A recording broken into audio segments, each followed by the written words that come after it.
Hello and welcome to the Aunty Lisa show.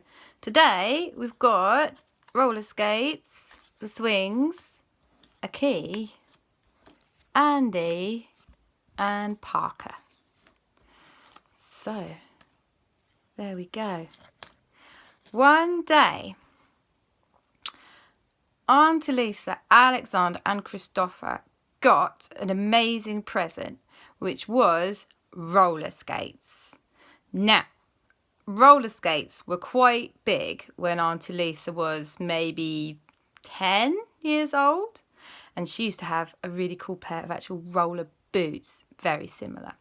Anyway, roller skates are great fun once you get the hang of it. It's a bit like ice skating, except on wheels and no ice. And you can roller skate everywhere.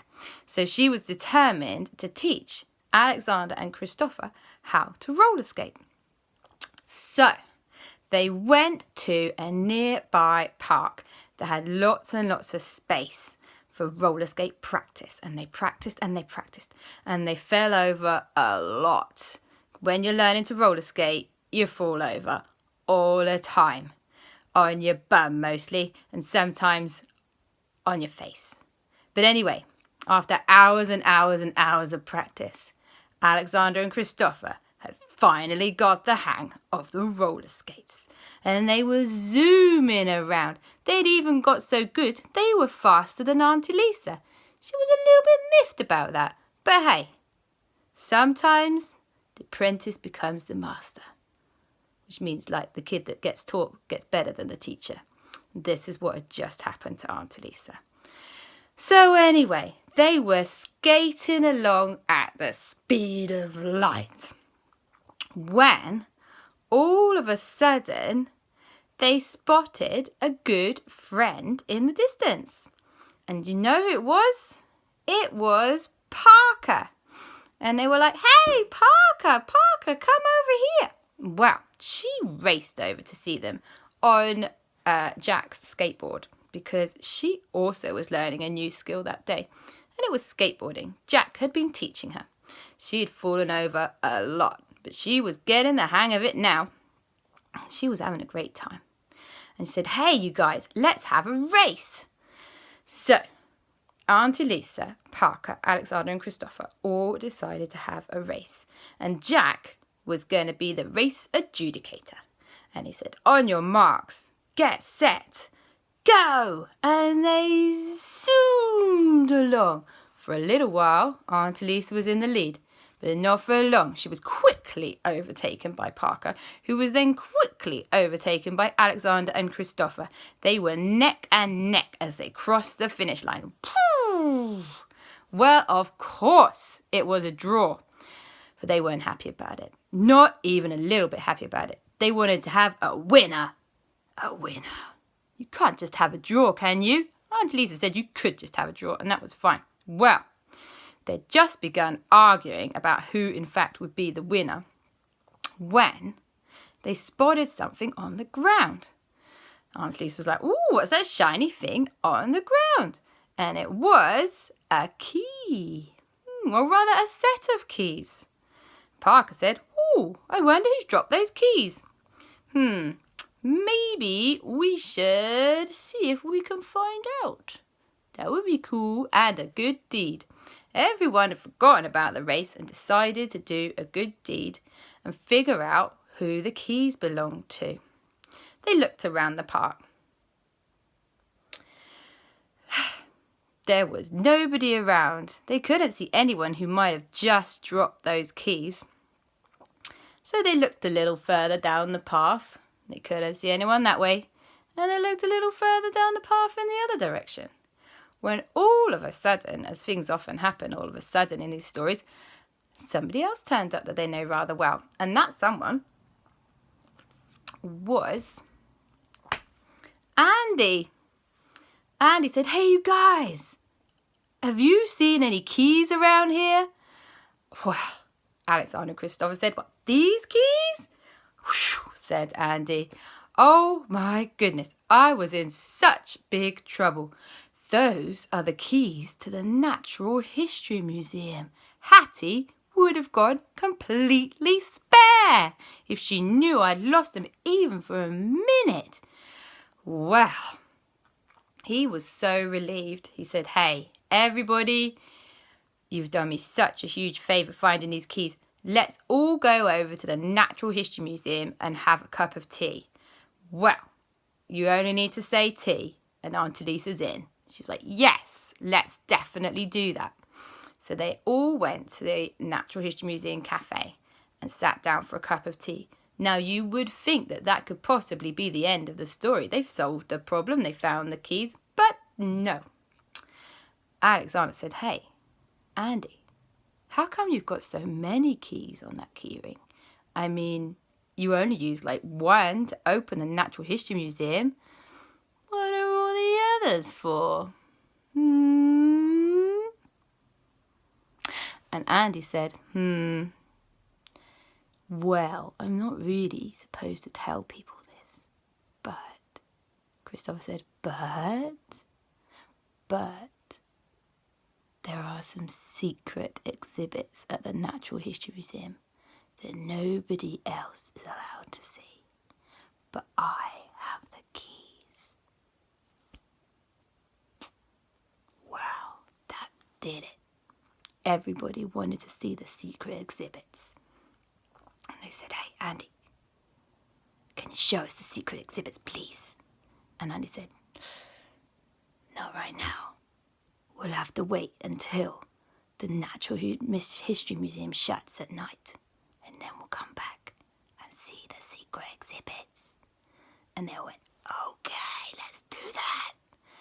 So everyone went home and had their tea. And then they came back out to the Natural History Museum in the pitch black. It was pitch black. And Andy was there waiting, swinging his keys around. And Aunty Lisa said, oh, let's go and see these secret exhibits. He said, okay, we have to go in the back way so that the cameras don't see us sneaking in after dark. It was getting even better now.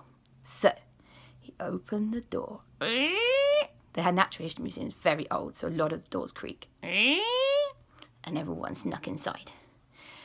And he went back inside and shut the door. And they went, okay, what's the first secret exhibit we're going to see? And he said, okay, come with me. And he went down and down and down and down and down into the basement of the Natural History Museum. And he said, you guys, it's going to blow your minds. Aunty Lisa was all prepared to have her mind blown when Andy opened a drawer with a key. And she went, oh, whatever it is, it's pretty blinking small, isn't it? Her hopes were fading. That was going to be really cool. Opened a drawer. He went, look at these. And everyone went, what are we looking at? And he went, all the different beetles that we found in England. And everyone went, all the beetles in England? This is what is so secret at the Natural History Museum? Beetles? And Andy said, okay, I see you're not impressed by the beetles. And he put them away. No, we were not impressed by the beetles, said Aunty Lisa. I mean, they're nice, but a little row of beetles, why is it so top secret? And he said, that's true, actually. Maybe those are hidden away because they're so boring. That could be it. Now that you say it like that, Aunty Lisa, I see your point. He said, okay, the next one is going to blow your minds. And he took them over to a cupboard. Everyone was holding their breath. What could be in the cupboard? He opened it up. And he pulled out a rack of different things. And on that rack was all the different kinds of fern, said Andy. Everyone looked at each other and was like, all the different kinds of fern? You mean there are different kinds of fern? I mean, really? And he said, yes, aren't they magnificent? Everyone said, Andy, we thought you were going to show us secret dinosaurs or something. And he said, oh, you're not so interested in ferns either? Aunty Lisa said, I think maybe the ferns were hidden down here because they were so boring, Andy. Aleksander and Kristoffer said, Aunty Lisa, don't be rude. Aunty Lisa said, oh, good point. I just got overexcited. I shouldn't have been rude to Andy. They're very nice ferns, Andy. But have you got anything else to show us? He said, okay, I've got one more thing. Everyone's hopes were not very high that this was going to be interesting. When he took them to the last cupboard at the very, very, very, very, very end of the basement. The basement was a huge, long building and space underneath the building. He said, oh, shh, this one is very special indeed. You ready? Everyone went, yeah, we're ready. He went, okay. Wait for it. And he opened a special door into a massive room. And everyone went, oh, it's blooming dark in there, Andy. Are you quite sure about this? And he said, of course I'm sure. Why wouldn't I be sure? I'm Andy. So anyway, they followed him in. And in the middle of this room, there was one of them glass cases where you put really precious things. And around it was loads of lasers. The kind that if you break them, all the alarms go off and there's huge sirens and then the police come. He said, stay there, everybody. Do not touch the lasers, okay? He said, over there is the most precious thing that we have got in the whole of the Natural History Museum. And everyone went, ooh, what is it? He said, well, take a slightly closer look, but not so close that you break any of those laser beams, okay? Aunty Lisa said, no problem, Andy. We'll be very careful. And they crept over as close as they could get to the glass cabinet and tried to peer into the cabinet, but not too close. And they all went, what? And Andy went, I know. So cool. Are your minds blown? And I went, yeah, our minds are completely blown. Oh my God. And you know what it was? It was a very special fossil. It was a fossil of an alien species. Nobody on Earth would believe that it could possibly be an alien in a fossil because A, they don't believe in aliens, and B, that there'd been aliens all that time ago, like when the dinosaurs were around. And Andy said, yeah, this is proof that aliens exist, or at least they definitely did exist at the time of the dinosaurs. Everyone was completely gobsmacked. Like that. In fact, like that, because that's what you do, gobsmacked. He said, yep, told you I'd blow your minds. Well, at that precise moment, a peculiar thing happened, which was a strange noise came from the cabinet. It was this. I'm hoping you can hear that. Everyone went, Andy, cabinet's making a noise. And I went, shh, don't be silly. It's time for us to go. You lot have seen far too much as it is. You are all sworn to secrecy, by the way. Far too much. Aunty Lisa said, okay, of course, we'll be top secret. Top secret. As far as anyone knows, we just saw those Beetles. No, not even the Beetles. Okay, we didn't see the Beetles. We saw nothing. We weren't here. Nothing happened. And then it happened again.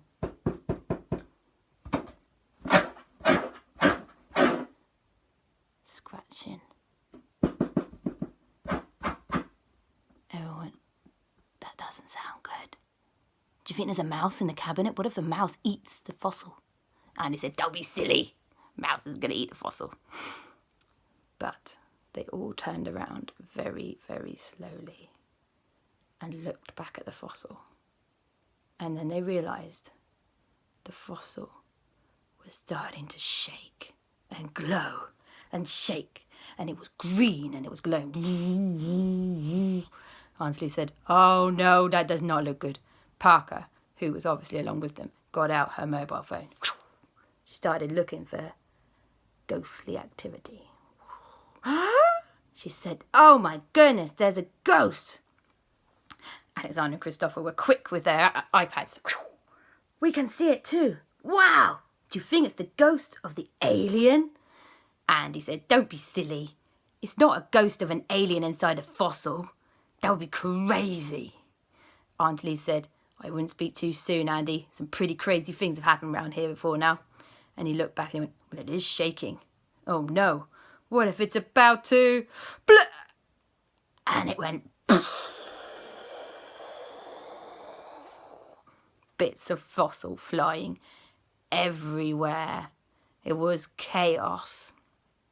Aleksander and Kristoffer, Aunty Lisa, Parker and Andy legged it over to the door at the back of the basement, or the special door that they'd gone through.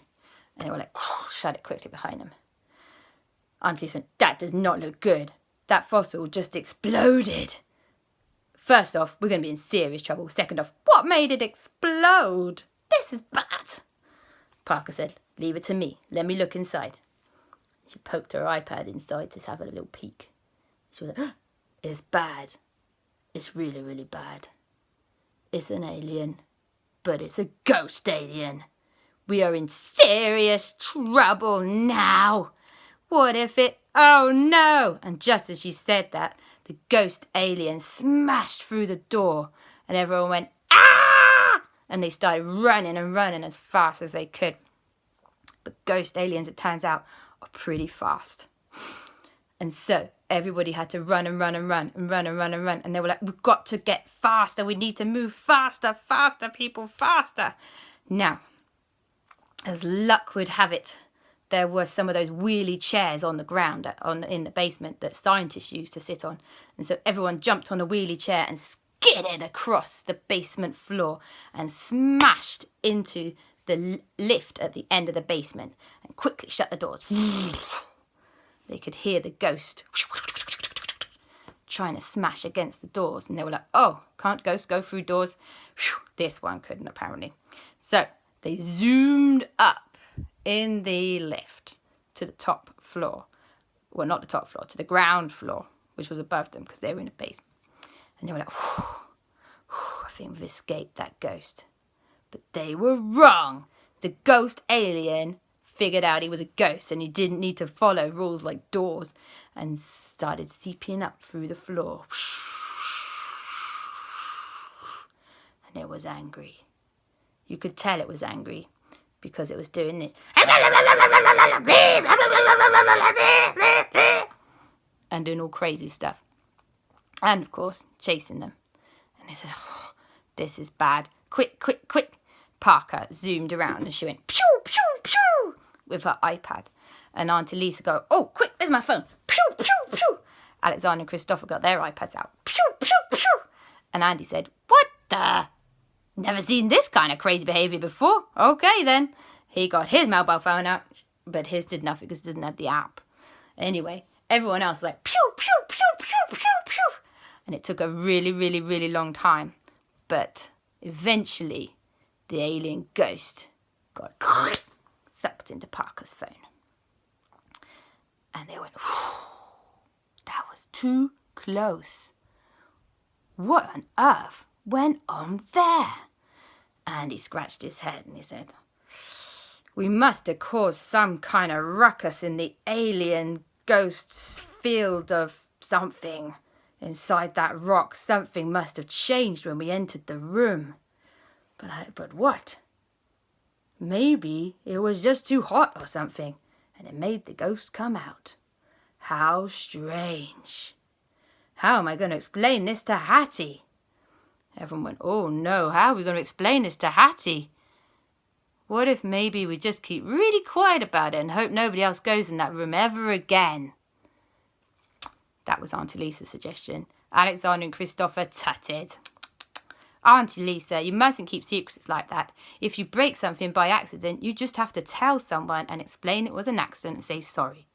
Aunty Lisa said, okay, fine. That's a very good point. So, the next day, they went back to the Natural History Museum and they met up with Hattie there. And they explained to Hattie that unfortunately, the alien fossil had exploded. Hattie was extremely cross until she realised that everyone had nearly got exploded with it. And then she was mostly just cross at Andy for inviting them along. She said, well, it seems to me that the alien ghost could have exploded out of that at any given time. And it was just as well you guys were there with your iPads to zap it. Otherwise, it could have run riot all around the whole of the Natural History Museum, and who knows what damage it could have done.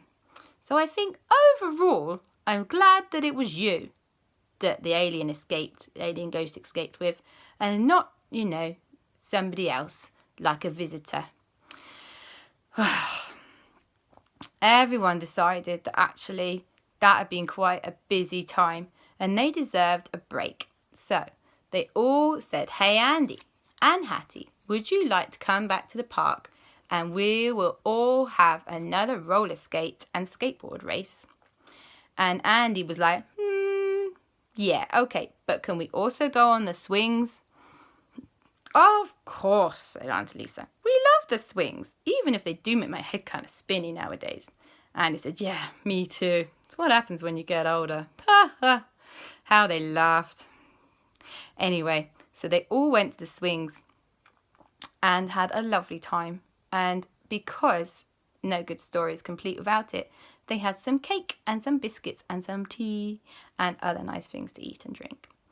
And they were all just relieved that that alien ghost was safe and secure inside Parker's phone forever. And that is the end of the story. Love you. Night night.